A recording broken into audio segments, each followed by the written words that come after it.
And welcome back, fam. Welcome to another installment of Metaphysics on Your Mind. We are going through the story of Noah's Ark, the flood, and where we left off in the last installment was we were talking about, because now as we get into the story of Noah, then we're gonna have to deal with a bit more numerology than we've dealt with up until this point. So I think where we left off, I left this up. So again, 9, and we'll go through some of the other numbers. We're gonna have to go through a few more because it'll be pertinent to the story of Noah. But 9 in biblical numerology always represents consciousness. So remember, in the last installment, we said that there were 9 generations from Adam, beginning with Seth, the son that replaced Abel, who Cain slew. From Seth to Noah was 9 generations, and it showed all these, they lived to be 900 years old or whatever. But the whole point of that is not to get too caught up in the numbers that they lived to be 915 years and 900. The point is what it's trying to tell you is the story is about consciousness, right? Which is, our story. And we referenced, let's go to one of the scriptures real quick so that, you can kind of get the idea that again, this is all symbolism. Okay, is the way that these stories are conveyed. So let's look at John. Well, actually, let's look at Revelation 7:4, since we have these numbers up. So everybody's familiar in Revelation about the so-called mark of the beast. 600, 3 score. Score is 20. 20 times 3 is 60, and 6. Add them all up. They equal 18. 1 plus 8 equals 9. Same thing with the 144,000. Let's actually just take a quick read of that. There's actually quite a bit of numerology in the Bible. So Revelation 7:4, and this is John. And I heard the number of them which were sealed, and there were sealed 144,000 of all the tribes of the children of Israel. Okay, so 144,000. Basically, 1 plus 4 plus 4 equals 9. Consciousness. Okay, just as another example of how things are conveyed, it's not specifically denoting the number 9. It actually is a bit more specific than what you'd even think. Let's go to John 21:11. This is an interesting one. So remember when we said that we had an axis here, and we said that this was the emotional nature, the spiritual,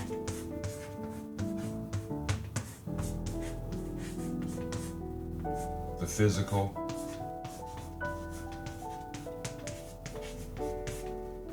and the intellectual. Okay, right? So if we go to Numbers, actually, let's not go to John 21. Let's go to Numbers. This is a little bit easier to kind of digest. So we're going to go to the book of Numbers and chapter 2. And this is Numbers 2:3. And this chapter is basically talking about the the camps of the children of Israel. And there were 4 main camps, which, well, we'll get into it, but they actually are going to line up with the zodiac as well, but we're not going to get into all of that right now. Just trying to give you an idea of how these ancient writings, we think we're so advanced, and just how accurate some of the projections are in here. So this is Numbers 2:3. Now remember, we said this is north, this is east, because the Spirit's on the right side. When you're facing north, it's always on the right hand, right? This is south, this is west. Okay, so this chapter in Numbers names these tribes of Israel, these 4 camps that actually corresponds to this axis here. So it says that, and the Lord spake unto Moses and unto Aaron, saying, every man of the children of Israel shall pitch by his own standard with the ensign of their father's house. Far off about the tabernacle of the congregation shall they pitch. And on the east side, toward the rising of the sun, shall they of the standard of the camp of Judah pitch throughout their armies. Okay, so on the east, towards the rising sun, this is the camp of Judah. Okay. And then, if you read on through the chapter, we're not going to read it all word for word, but the camp of the north is Dan. Okay. The camp of the west, I believe, is Ephraim. So these are all, again, symbols. Okay. And who do we have left? Yeah, the west side shall be Ephraim. The east side is Judah. The north shall be Dan. And the south, I believe, is Reuben. Yes. So these are the 4 camps of the Israelite. Right? So now let's identify, because we said this was the east, and we said that was spirit. Okay, let's look at what was the number in this camp of Judah on the east, just to give you an interesting example. All that were numbered in the camp of Judah were 100,000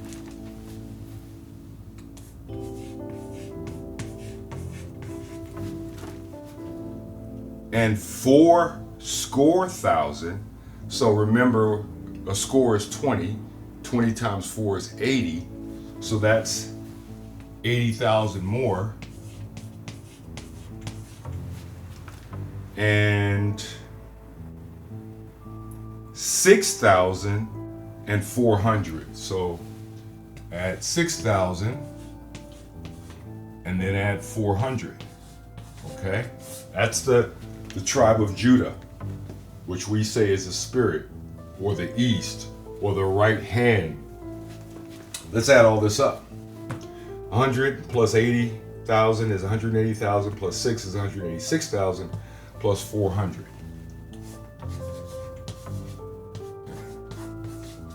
Okay? And when you look at that,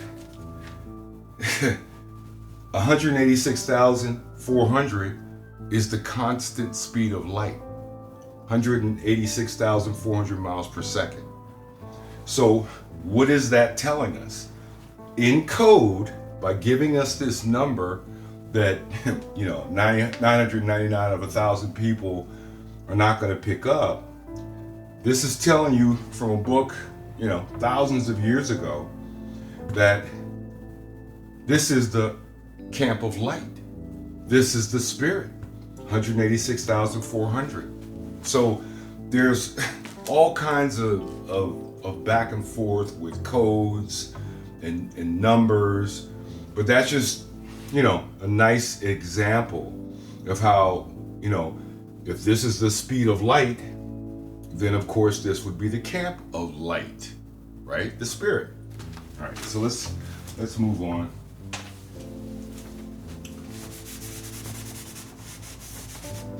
Yeah, we don't need this. Okay. So we're in Genesis 6, picking up from the flood, and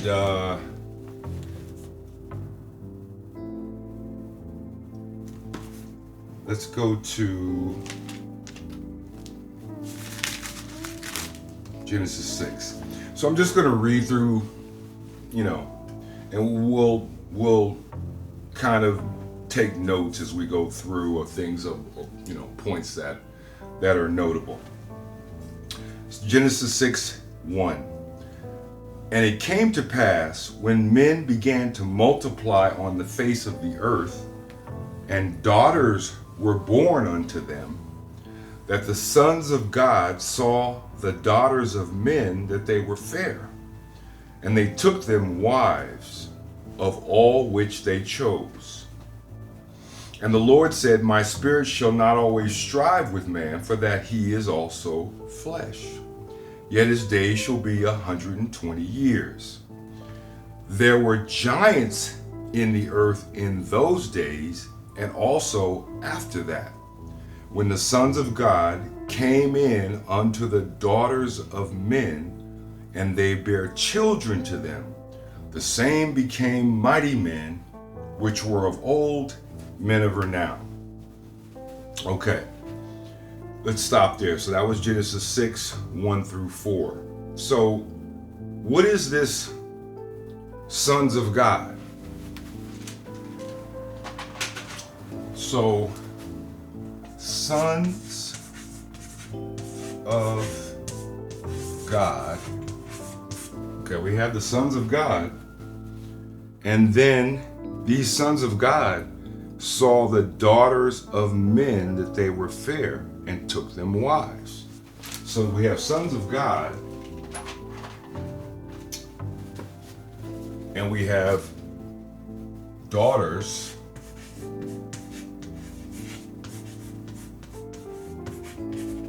of men. And it looks like there's some intermarrying or whatever. So, at first glance you would say, well, wait a minute. How do sons of God marry daughters of men? Meaning, you think of God and then you think of physical man. That's not what this is talking about. This is sons of God is basically talking about divine thoughts. The higher. This comes from the higher mind. And daughters of men is actually talking about the desire of the emotions. Okay? Desires of the emotions. And we know that the divine thoughts, or the higher thoughts, would be that of the spirit. So in other words, daughters of men, the code is when you say daughter, you think feminine, we think emotion. Okay? Sons of God, higher thoughts, mixing with the desires of the emotion. In other words, the higher mixing with the lower is beginning to happen. And what this really is, this is another evolution of the consciousness moment. This is now where, we had the situation with Cain and Abel, and, from Adam and Eve to Cain and Abel. So again, we're moving onward in this evolution of consciousness. So what we have now is we have a problem. And according to the book, the problem is these divine thoughts are getting mixed up with the lower emotions. And what was the result? The result was that there were giants in the earth in those days, and also after that. The sons of God came in unto the daughters of men. Well, we know, first of all, if we're talking about God being consciousness or God being light, there's no way that something that's not physical can intercourse, shall we say, sexually with something that is physical. They're of two different natures. But within us, we have the physical, emotional, intellectual, the flesh, and we have the spiritual. So remember we said, you have things of the higher, like the Garden of Eden, the tree of life, and then you have that of the lower, the tree of knowledge of good and evil. And what has happened now is there's an intercoursing of these higher ideals, these higher thoughts are now mixing with emotion. And remember we talked about emotion was, the emotional nature is where we run into a lot of problems. So when these two mix, they produced giants, right? So again, these are not giants as in, large men. Again, we're talking symbolically, because these two would not be able to reproduce. A spiritual being and the physical, we just have to look at that and go, okay, that doesn't make a lot of sense. But when it's basically saying the offspring or the sons of God, the divine thoughts, mixed with the offspring of men, which would be the desires of the emotions, you get something called giants. And giants would be, an example of that would be systems that societies develop, and that would include religious systems, political systems, where the higher and the lower mix, and what you get is you get the knowledge of the tree of good and evil. So in other words, once these mix, you're losing the tree, quote unquote, the tree of life, and now you are mixing the carnal with the divine, and the result is you get these bloated, a bloated body, which could be one body or it could be a body of people, because it's all symbolic, that becomes bloated, mixing with the emotions. Okay, this has nothing to do with the emotions, but when you mix them, which we do quite a bit, again in these systems, you get trouble. You get giants, and we'll talk about the story of Goliath, David and Goliath. Goliath is an example. There is no real Goliath, but Goliath represents the giant, the bloated.